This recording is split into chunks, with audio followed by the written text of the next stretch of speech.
Pemirsa, karena terlilit hutang judi online, seorang anak di Gunung Kidul, Yogyakarta, tak sengaja membakar rumah miliknya karena kesal tak diberi uang oleh orang tuanya. Kejadian kebakaran ini viral di media sosial. Kebakaran yang terjadi di Desa Mertelu, Kecamatan Gedang Sari, Gunung Kidul dipicu permasalahan judi online Selasa malam lalu. Kejadian berawal ketika SU, warga dusun Mertelu Wetan, Desa Mertelu, Kecamatan Gedang Sari, Gunung Kidul, Yogyakarta, terlilit hutang akibat bermain judi online sebesar 2 juta rupiah. SU pun meminta uang pada orang tuanya namun tidak diberi. Karena kesal dan stres terlilit hutang, SU menendang tungku tempat memasak mie dan tertidur. Tak disangka api dari tungku membakar jerami dan merembet ke seluruh rumah. Pelaku membuat mie makan sendiri. Setelah membuat mie selesai, kemudian membuat mie itu tidak pakai kompor, pakai tungku. Nah, karena marah tadi nggak diberikan uang, tungku itu ditendang. Tendang sana. Di sana ada tumpukan jerami pelepah dari daun kelapa. Kasus ini pun diselesaikan secara kekeluargaan.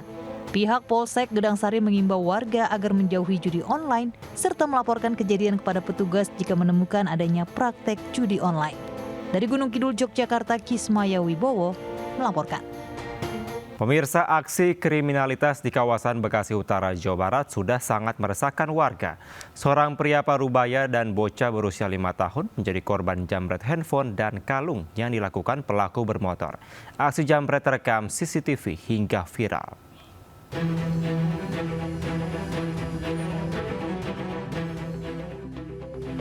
Aksi kejahatan jalanan sudah sangat meresahkan warga.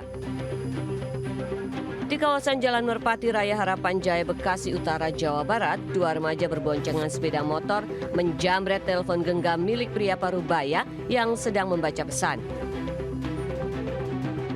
Korban sempat berteriak, namun pelaku langsung kabur ke arah Jalan Pesona Anggrek.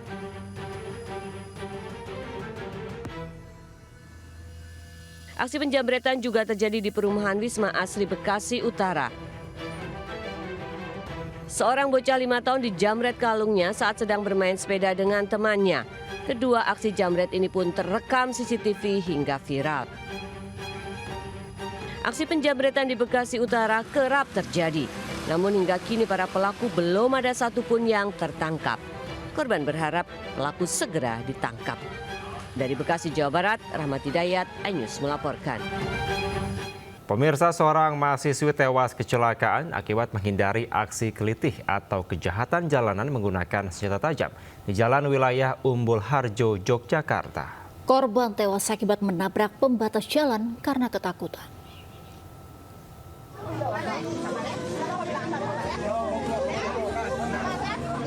Tangis histeris orang tua pecah saat mengetahui seorang mahasiswi Universitas Aisyah UFA tewas saat menghindari aksi kelitih pengendara motor yang mengayunkan senjata tajam di Umbul Harjo, Kota Yogyakarta.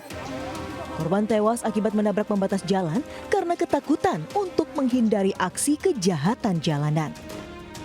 Korban sempat dilarikan ke rumah sakit namun naas, nyawanya tidak tertolong akibat luka parah di bagian kepala. Termonitor 2 orang dengan satu menggunakan sajam yang berteriak-teriak di pinggir di tengah jalan kepada masyarakat pengguna jalan yang akan melewati. Kemudian melihat itu yang bersangkutan menghindari tapi menambah gasnya, kecepatannya, kemudian melewati sebelah kiri. Saat ini polisi masih melacak identitas 2 orang yang diduga mabuk dan salah satunya membawa senjata tajam tersebut. Dari Yogyakarta, Gali Wisma, iNews melaporkan. Diduga mengadakan beach party atau pesta pantai, sebuah kafe didatangi warga di Jalan Pajajaran Indah, Kecamatan Bogor Timur, Bogor, Jawa Barat. Meski sempat terjadi ketegangan, namun aksi warga ini tidak berujung ricuh setelah dimediasi oleh polisi.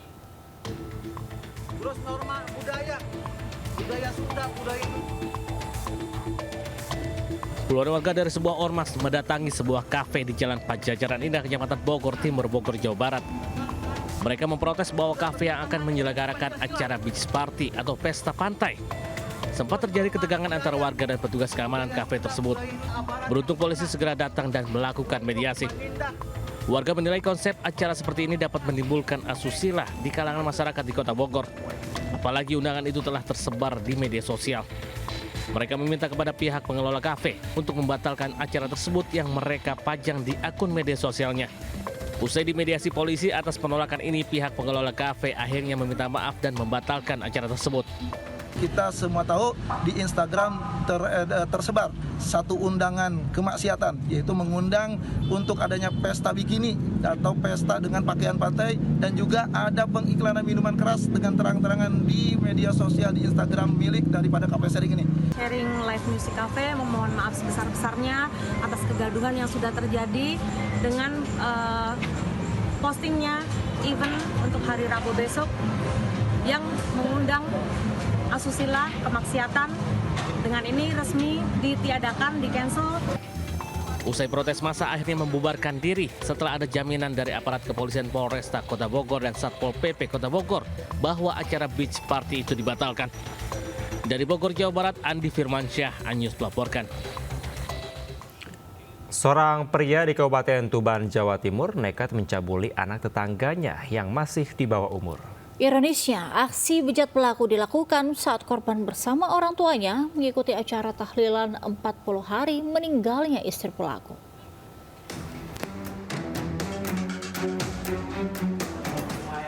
Seorang pria berinisial J ditangkap unit perlindungan anak dan perempuan Satuan Reserse Kriminal Polres Tuban, Jawa Timur. Pria parubaya ini dilaporkan terkait dugaan pelecehan anak di bawah umur. Saat itu pelaku sedang menggelar doa bersama untuk memperingati 40 hari kematian sang istri. Ironisnya, korban yang berusia 6 tahun bersama sang ibu juga membantu persiapan di rumah pelaku. Saat ada kesempatan, pelaku menyekap korban di kamar dan melecehkannya. Perbuatan itu terungkap setelah korban mengeluh sakit dan bercerita ke orang tuanya. 40 harinya istrinya tersangka, ya. Dia dimasukkan ke ruangan salah satu kamar, kemudian disekap dan melakukan aksinya. Pelaku rupanya juga pernah dihukum dengan kasus yang serupa dan telah dipenjara selama 7 tahun. Kini ia kembali meringkuk di sel tahanan Mapores Tuban. Dari Tuban, Jawa Timur, Pipit Wibawanto, iNews melaporkan. Pemirsa, 2 pelaku pengoplos gas subsidi ditangkap polisi di Cianjur, Jawa Barat. Polisi juga menyita ratusan tabung gas serta mobil yang digunakan pelaku.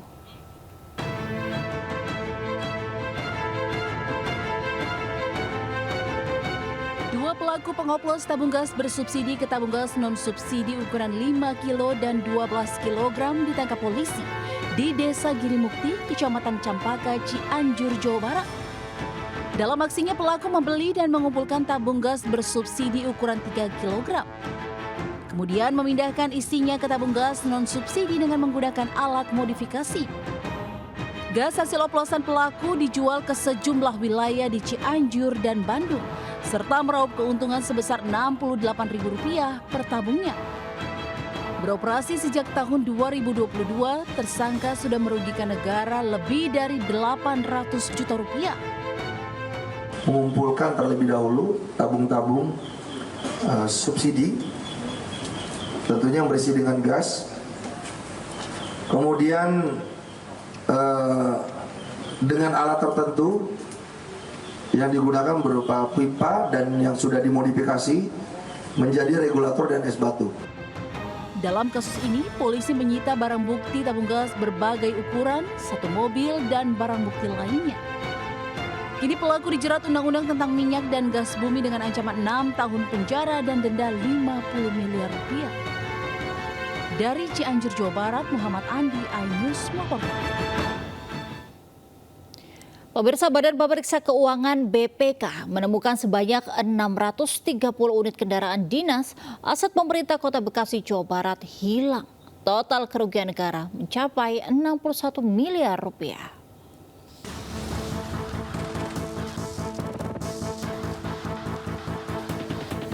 Berdasarkan laporan hasil keuangan Badan Pemeriksaan Keuangan BPK, menemukan hilangnya 630 unit kendaraan dinas pemerintah Kota Bekasi pada laporan keuangan pemerintah daerah LKPD 2023. Temuan ini pun sangat mengejutkan karena total kerugian negara mencapai senilai 61 miliar rupiah. Sekretaris Daerah Kota Bekasi, Junaidi, mengaku belum mengetahui terkait hilangnya kendaraan aset milik pemerintah Kota Bekasi. Ia menduga mungkin saja aset-aset kendaraan masih ada, hanya belum tercatat dengan baik. Karena kalau lihat dari tahun ke tahun, mungkin ini dari tahun berapa ini ya beritanya ini kan. Saya khawatir ini adalah dari tahun seandainya, maaf ya, 2005 atau 2000 semenjak ada nih Pemkot lah gitu kan.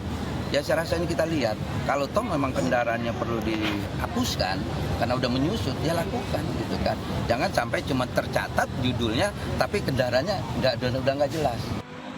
Jika secara fisik aset tidak diketahui keberadaannya, namun tercatat masih ada, publik menilai Pemkot Bekasi terkesan lalai dan lemah dalam administrasi. Dari Bekasi, Jawa Barat, Rahmat Hidayat, iNews melaporkan. Pemirsa, ratusan botol miras bersama rokok dan tembakau ilegal dimusnahkan petugas Bea dan Cukai hasil sitaan di pelabuhan, bandara hingga perbatasan. Barang sitaan ilegal dimusnahkan di kantor pusat Bea Cukai Jakarta. Barang-barang terdiri dari 160.000 botol miras, 12 juta batang rokok, dan juga tembakau ilegal. Barang-barangnya sebelumnya disita petugas dari pelabuhan, bandara, dan perbatasan. Pemusnahan dilakukan tidak hanya di kantor Bea Cukai Pusat, namun juga dilakukan di wilayah Bogor dan Cikarang. Total barang ilegal yang dimusnahkan senilai 165 miliar rupiah.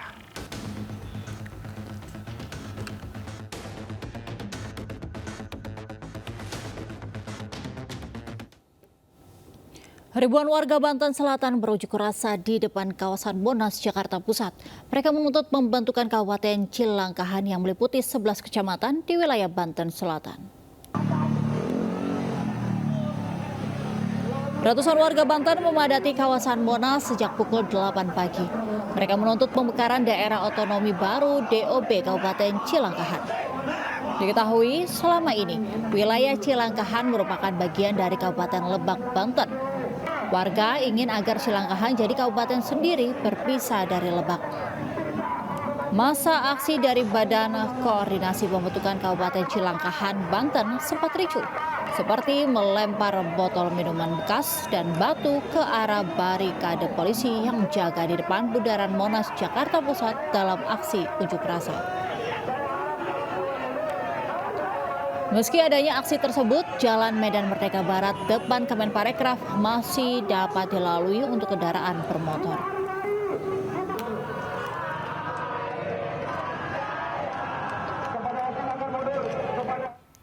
Pemirsa, diduga akibat arus pendek listrik, 2 ruang bangunan sekolah SMP Negeri 8 Marapalam, Padang, dan rumah penjaga sekolah ludes terbakar saat proses belajar mengajar tengah berlangsung.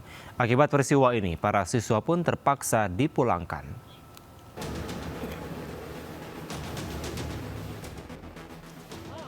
Tim pemadam kebakaran Kota Padang diterjunkan ke lokasi di daerah Marapalam, Kecamatan Padang Timur, Kota Padang, guna memadamkan kebakaran yang melanda bangunan sekolah dan 1 unit rumah semi permanen milik penjaga sekolah yang lokasinya bersebelahan.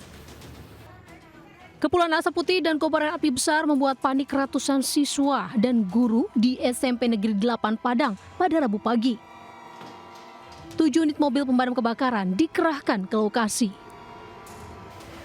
Kebakaran ini meludeskan 1 unit bangunan semi permanen dan merembet ke bangunan musola dan ruang kelas. Akibat peristiwa ini, aktivitas belajar mengajar terpaksa dihentikan dan para siswa dipulangkan. Yang nggak di kelas di rumah sebelahnya gitu. Itu terbakar apa, Bu?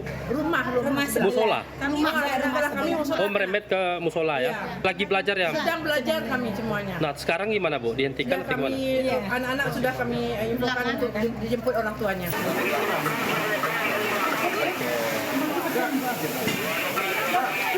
Sampai ke SMP 8, enak musola 1 dan sekarang lagi pemilihan.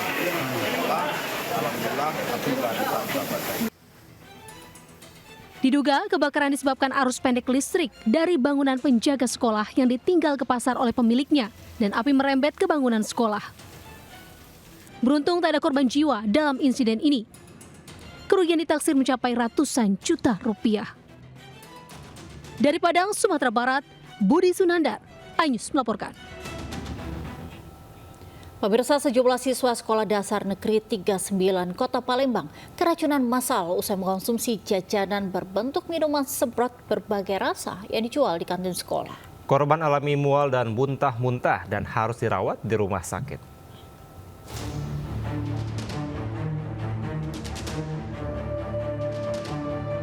Sejumlah siswa SD Negeri 39 Kota Palembang, Sumatera Selatan terbaring lemah usai mengkonsumsi jajanan berbentuk minuman semprot rasa.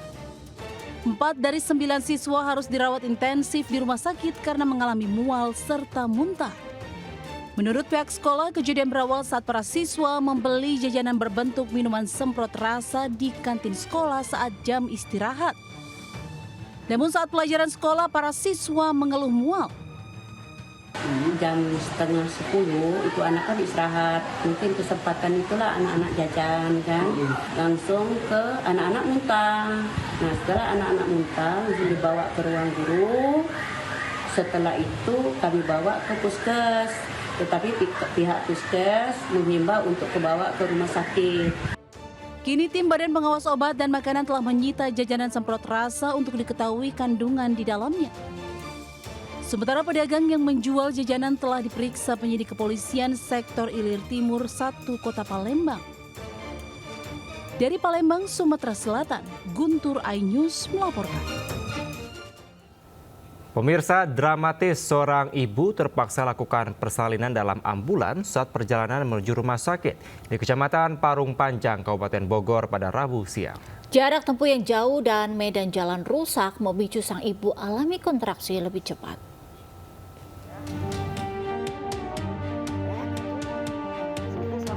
Inilah video seorang wanita hamil yang tengah melakukan proses persalinan di dalam mobil ambulans.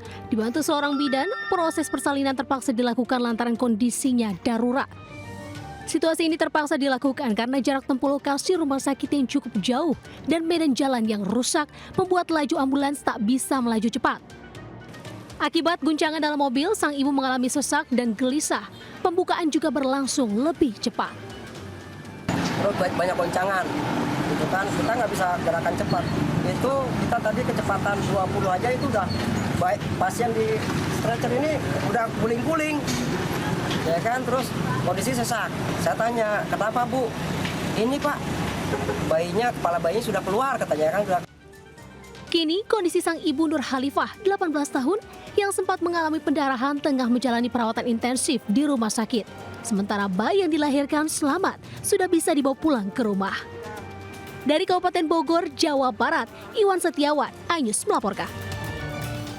Ya pemirsa, DPP RPA Partai Perindo menggelar rapat konsolidasi di kantor DPD RPA Perindo Kota Depok, Jawa Barat. Rapat konsolidasi dilakukan sebagai persiapan menuju Rakernas RPA Partai Perindo pada 3 hingga 4 Desember 2024 mendatang.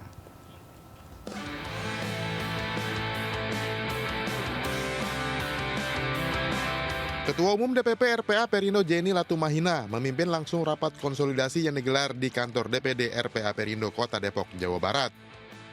Rapat konsolidasi membahas persiapan menuju Rakernas RPA Perindo, serta penanganan kasus kekerasan perempuan dan anak yang sedang diperjuangkan di Kota Depok. Ini merupakan ungkapan terima kasih DPP RPA Perindo terhadap dedikasi daripada teman-teman pengurus RPA Perindo Depok yang tanpa pamrih membesarkan RPA di Depok dalam penanganan kasus, karena kami juga sedang menangani kasus kekerasan yang terjadi di Depok. Kami sebagai DPD dari Kota Depok berharap ya nanti di acara Rakernas nanti di tanggal 3 dan 4 Desember ini boleh benar-benar apa yang menjadi visi misi dan juga program-program dari RPA ini benar-benar bisa berjalan dengan baik dan bisa dirasakan oleh masyarakat. RPA Perindo juga memantapkan posisinya sebagai garda terdepan dalam memberikan pendampingan dan perlindungan hukum terhadap anak dan perempuan secara gratis. Dari Depok, Jawa Barat, Iyung Rizky, iNews melaporkan. Pemirsa, setelah dinyatakan lolos seleksi administrasi, sebanyak 229 calon pimpinan Capim KPK mengikuti tahapan tes tertulis di Pusat Pengembangan Kompetensi ASN Kemensesnek Cilandak, Jakarta Selatan. Usai mengikuti tes tertulis, para calon pimpinan KPK mengaku lancar dan bisa mengerjakan dengan baik materi tes yang diberikan.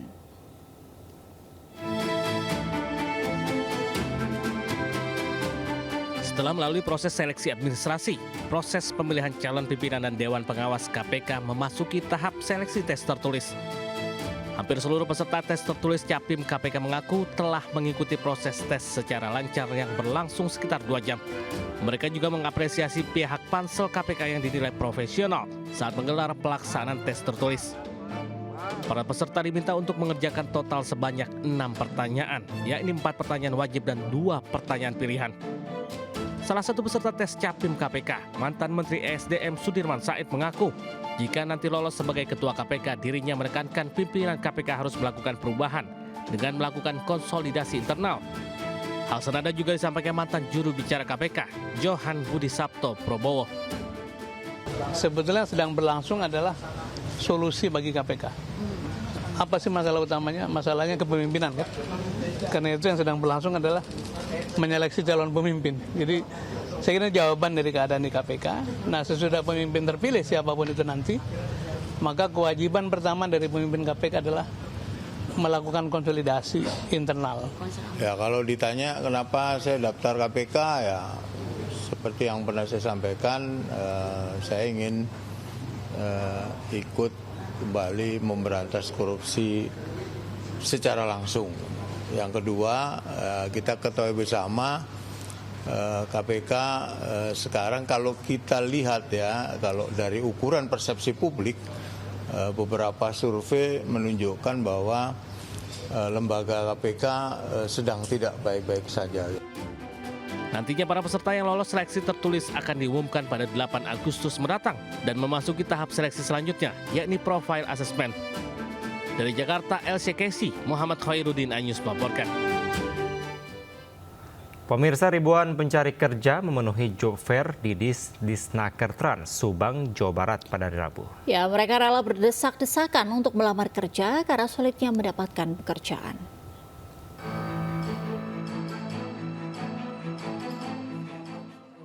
Ribuan pencari kerja ini langsung berlarian menuju stand sejumlah perusahaan saat digelar job fair di lapangan Disnaker Trans, Subang, Jawa Barat.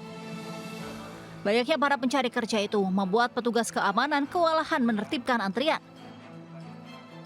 Dalam job fair ini, Disnaker Trans Subang bekerja sama dengan 36 perusahaan dan membuka 3.000 lowongan pekerjaan. Selain di dalam negeri, job fair juga membuka lapangan kerja untuk di luar negeri mulai dari Jepang, Taiwan hingga Hong Kong. Perusahaan pabrik sepatu, spare part otomotif hingga pabrik speaker aktif menjadi incaran para pencari. Para pencari kerja berharap job fair ini dapat membantunya mendapatkan pekerjaan karena sulitnya mencari kerja di Kabupaten Subang. Kerja, terus bagi yang pengangguran jadi bisa mencari kerja di sini. Selama ini cari kerja di Subang gimana sih? Susah atau enggak? Sebenarnya susah sih Pak, soalnya kan jarang buka loker baru ini, makanya ikutan ini. Bisa diinisiasi oleh perusahaan atau asosiasi yang ada di Kabupaten Subang. Kemudian yang selanjutnya yang ingin saya sampaikan, dengan adanya job fair ini saya berharap jurang antara antara pencari kerja dengan lapangan kerja itu semakin dekat. Job fair ini juga diharapkan menghapus jurang antara pencari kerja dengan perusahaan. Dengan tumbuhnya kawasan industri di Kabupaten Subang, diharapkan akan mengurangi jumlah pengangguran. Dari Subang, Jawa Barat, Yudi Heriawan Juanda, iNews melaporkan. Pemirsa, Musyawarah Kerja Nasional 2024 Partai Perindo menetapkan Ketua Harian Partai Perindo Angela Tanusudibyo sebagai Ketua Umum baru. Pergantian Ketua Umum Perindo ini diumumkan langsung Ketua Umum Perindo Hari Tanusudibyo di hadapan kader Perindo di iNews Center Jakarta.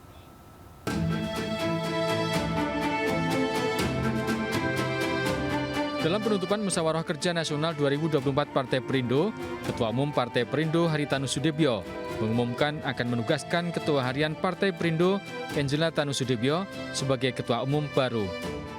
Pelantikan Angela sebagai Ketua Umum akan dilakukan bersamaan pelantikan pengurus yang lain saat peringatan ulang tahun Partai Perindo ke-10 pada 8 Oktober 2024 mendatang.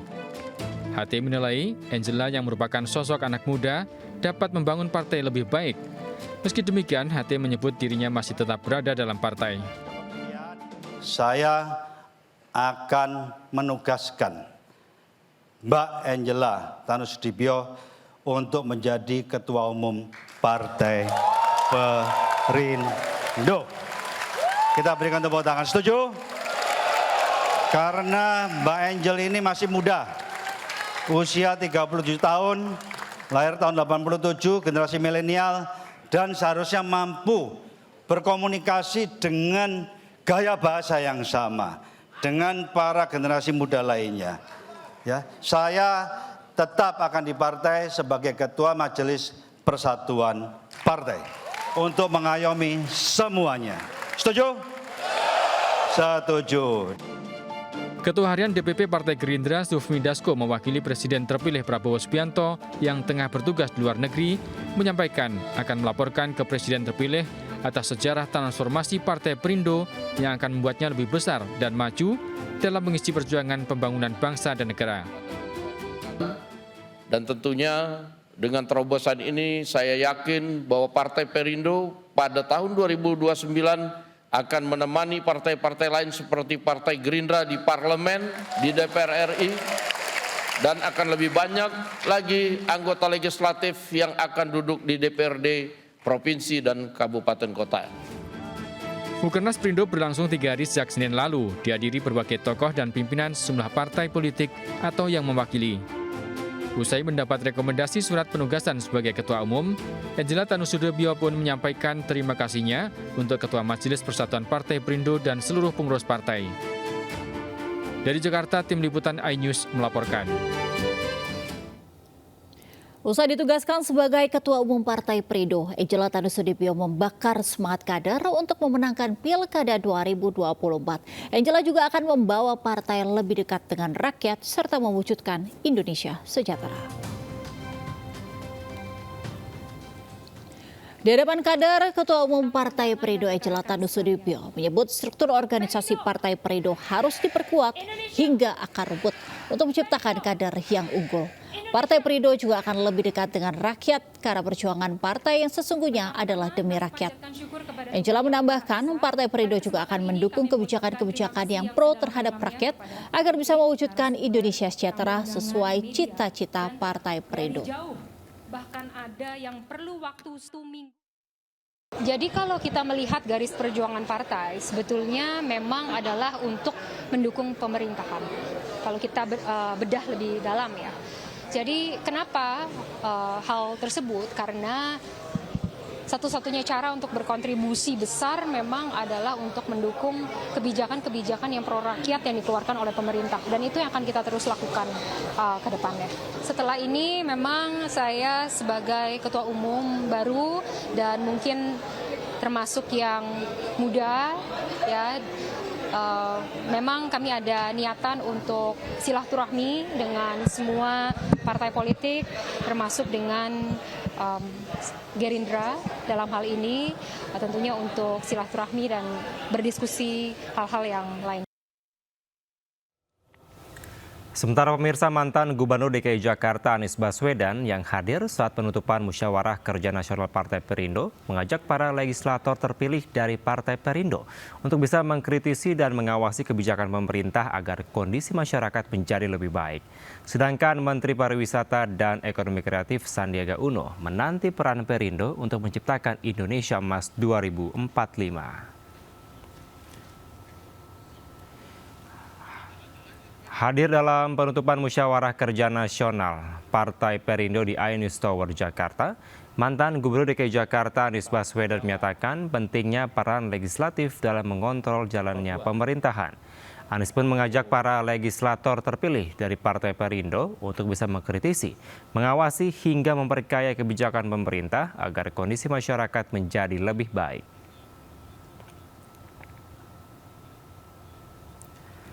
Sementara Menteri Pariwisata dan Ekonomi Kreatif Sandiaga Salahuddin Uno mengapresiasi tema Mukernas Perindo yang mengusung tema transformasi bangkit untuk Indonesia sejahtera dan menunggu kontribusi dari Partai Perindo untuk mewujudkan Indonesia Emas 2045.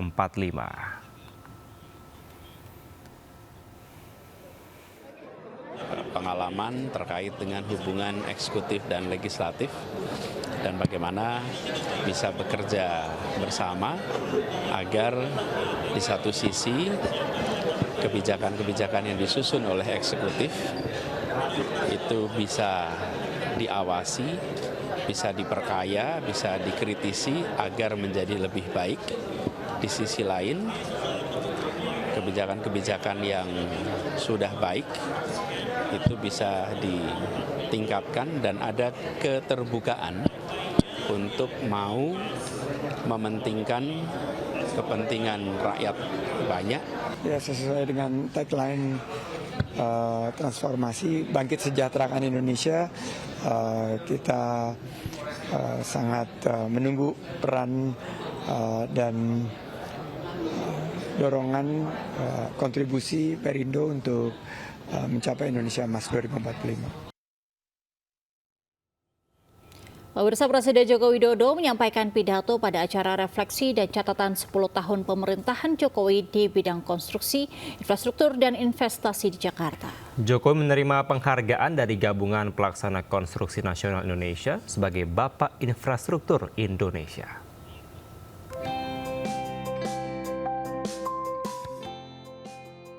Presiden Joko Widodo memberikan arahan pada refleksi 10 tahun pemerintahan Jokowi di bidang konstruksi yang diselenggarakan Gabungan Pelaksana Konstruksi Nasional Gapensi di Jakarta, Rabu. Jokowi menerima penghargaan sebagai Bapak Infrastruktur Indonesia. Jokowi mengingatkan Gapensi untuk tidak asal membangun infrastruktur, tapi juga mempertimbangkan manfaat jangka panjang. Bahwa membangun infrastruktur itu bukan hanya membangun beton-betonnya saja. Bukan hanya membangun asal jadi saja tetapi tidak ada manfaatnya.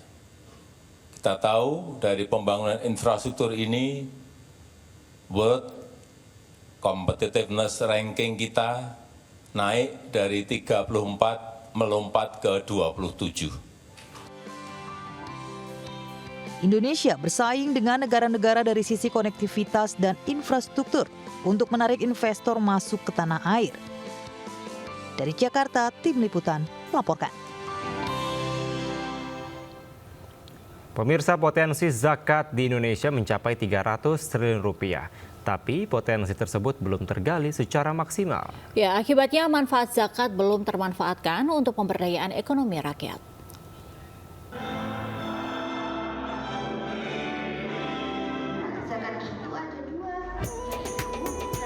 Zakat bukan sekedar kewajiban agama, tapi instrumen ekonomi yang berdampak positif secara sosial dan ekonomi. Zakat tidak hanya berfungsi sebagai redistribusi kekayaan, tetapi juga saran mengurangi kesenjangan sosial ekonomi di masyarakat. Potensi ekonomi yang tinggi itu membuat Badan Amil Zakat Nasional atau Basnas meluncurkan program manasik zakat dengan pilot project Universitas Islam Negeri Sayyid Ali Rahmatullah, Tulung Agung, Jawa Timur. Potensi zakat di Indonesia mencapai 300 triliun. Potensi kita 327 triliun baru tercapai kurang lebih 10%. Dua hal yang sangat ingin kita genjot adalah pertama adalah meningkatkan literasi, meningkatkan pemahaman. Jangan sampai orang ketika tahu zakat hanya zakat fitrah. Dari TK anak-anak dikenalkan tentang sholat, tentang syahadat, tentang haji. Tapi rukun Islam yang ketiga ketinggalan, yaitu zakat. Mereka tahunya ada zakat fitrah, kalau zakat itu macam-macam sekali. Manasik zakat memberikan pemahaman tentang zakat kepada masyarakat sejak dini melalui animasi. Zakat tidak hanya dibayarkan saat Idul Fitri, tetapi ada juga zakat penghasilan, zakat perdagangan, zakat petani, hingga zakat profesi. Padahal manasik zakat ini sangat penting mulai dari tingkat RA sampai dengan perguruan tinggi. Maka oleh karenanya kita berperan aktif untuk mensukseskan zakat di Indonesia. Program manasik zakat ini merupakan yang pertama di Indonesia. Dengan manasik zakat, diharapkan bisa menggali potensi yang belum optimal. Dari Tulung Agung, Jawa Timur, Anang Agus Faisal, iNews melaporkan. Kita ke informasi selanjutnya, pemirsa, harga sejumlah komoditas pangan terus meningkat. Di Pasar Johar Baru, Jakarta Pusat, kenaikan harga yang cukup tinggi di komoditas cabai yang sudah mencapai Rp100.000. Pemirsa, belakangan ini informasi terkait penaikan harga sembako dan juga pelonjakan harga sembako yang terjadi di beberapa wilayah. Bahkan peningkatan ini juga dialami 2 hingga 3 kali lipat. Tempat kami melaporkan saat ini yakni di Pasar Johar Baru juga sedang mengalami peningkatan. Memang peningkatan ini juga di samping kami saat ini sedang ada beberapa harga sembako yang memang juga mengalami peningkatan. Salah satunya ini cabai yang mengalami peningkatan dari Rp80.000 kini sudah mencapai Rp100.000 per kilogram.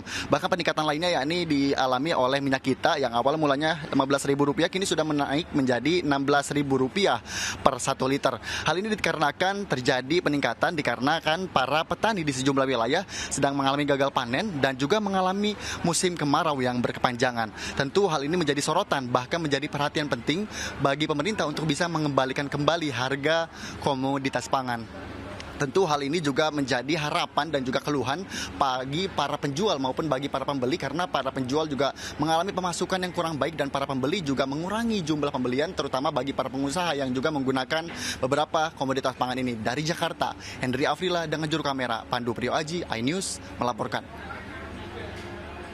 Pemirsa, lanjutan Liga Futsal Profesional 2023-2024 kembali digelar. Kali ini di Gor Amenggraga, Yogyakarta. 8 tim saling berhadapan untuk meraih hasil maksimal jelang berakhirnya musim kompetensi.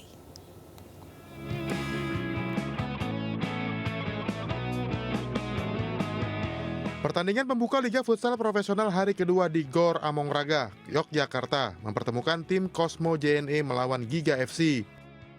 Tampil apik sepanjang laga, Cosmo JNE tak memberikan ruang sedikit pun untuk Giga FC dan mampu membuat tim juru kunci ini bertekuk lutut dengan skor telak 9-1. Pertandingan seru terjadi di laga kedua antara Black Steel FC melawan Favage Banua. Black Steel FC harus mampu mencuri poin untuk menjaga peluang juara, sementara Favage membutuhkan poin untuk merangsek ke papan tengah. Pada akhirnya Black Steel FC mampu mengatasi perlawanan sengit Favage Banua dengan skor tipis 3-2. Di laga ketiga, Sadakata FC harus mengakui ketangguhan Kancil WHW yang bermain cemerlang sepanjang laga. Kancil WHW mampu merobek jala lawan sebanyak 5 kali tanpa balas. Sementara itu, pada laga pamungkas, Moncong Bulu FC mampu mengatasi permainan Pendekar United dengan skor 4-2. Dengan raihan 3 poin ini, Moncong Bulu mulai merangsek ke papan tengah klasemen. Tim Liputan iNews melaporkan. Ya, Angel dan pemirsa, selanjutnya kita ke informasi kuliner. Bagi Anda pecinta makanan pedas, kuliner mangut hidangan khas Yogyakarta yang satu ini layak Anda coba. Ya, Kevin, di sini ternyata terdapat olahan lezat mangut lele, mangut nila, dan juga mangut babat. Begitu ikut liputannya.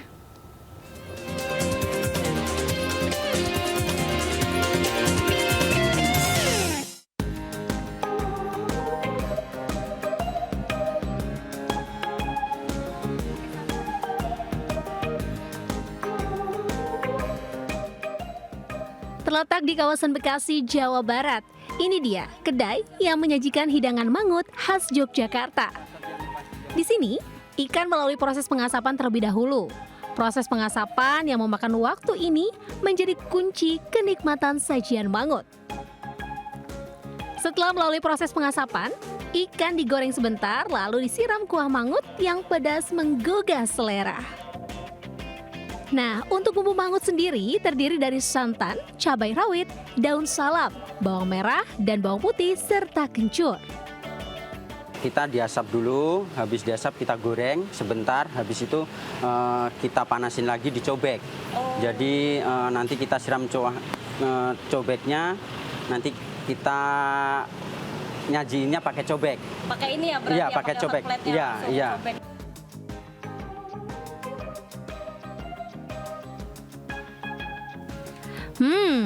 Tiga hidangan mangut dengan kuah bumbu rempah ini sungguh menggoyang lidah. kuah kuningnya kerasa banget rempah-rempahnya, terus ada santan dan rasanya itu gurih, pedas dan juga ada sedikit asin. Nah, kalau ikan lelenya nih nampol. Ikan lelenya nih ada lembut, gurih, rasanya juga ada aroma asap-asapnya gitu, dan yang paling jelas adalah aroma dari apa ini namanya, kemangi. Kemanginya ini mantap banget. Coba kita makan lagi ya. Nah, selain mangut lele, mangut ikan nila tak kalah lezat loh. Dan yang spesial di sini juga terdapat mangut babat. Ini mangut babatnya agak beda rasanya dari mangut ikan lele dan ikan nila. Ini walaupun babatnya udah digoreng, tapi emang masih ada rasa kenyalnya, teksturnya itu kenyal-kenyal, cuy. Tapi tenang aja, luarnya ini tetap gurih, tetap enak kok. Kita makan lagi ya. Tidak perlu jauh-jauh ke Yogyakarta.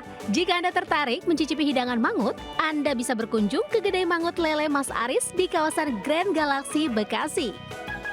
Dari Bekasi, Jawa Barat, Giselia, Nurrahma, Oki Mahendra, iNews melaporkan.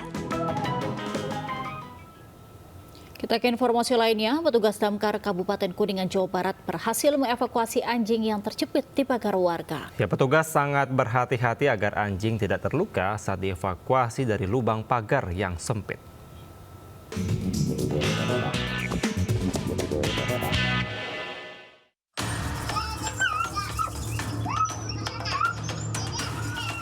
Seekor anjing terjepit di lubang pagar rumah pemiliknya di Desa Sindang Agung, Kuningan, Jawa Barat. Anjing panik hingga menjerit, berusaha mengeluarkan kepalanya namun gagal. Pemiliknya pun langsung menghubungi petugas damkar.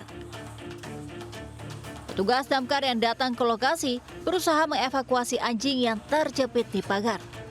Proses evakuasi berlangsung dramatis sebab petugas sempat kesulitan karena lubang pagar sempit membuat lebih berhati-hati agar anjing tidak terluka. Dalam waktu 10 menit, petugas berhasil mengevakuasi anjing terjepit di pagar. Hewan tersebut dalam posisi terjepit di pagar depan rumahnya. Anggota damkar piket menggunakan satu randis berangkat ke lokasi dan alhamdulillah bisa melepaskan hewan tersebut dalam waktu 10 menit. Anjing yang berhasil dievakuasi dari lubang pagar oleh petugas damkar langsung diberikan ke pemiliknya dan dilepas liarkan. Dari Kuningan, Jawa Barat, Miftahudin, iNews melaporkan.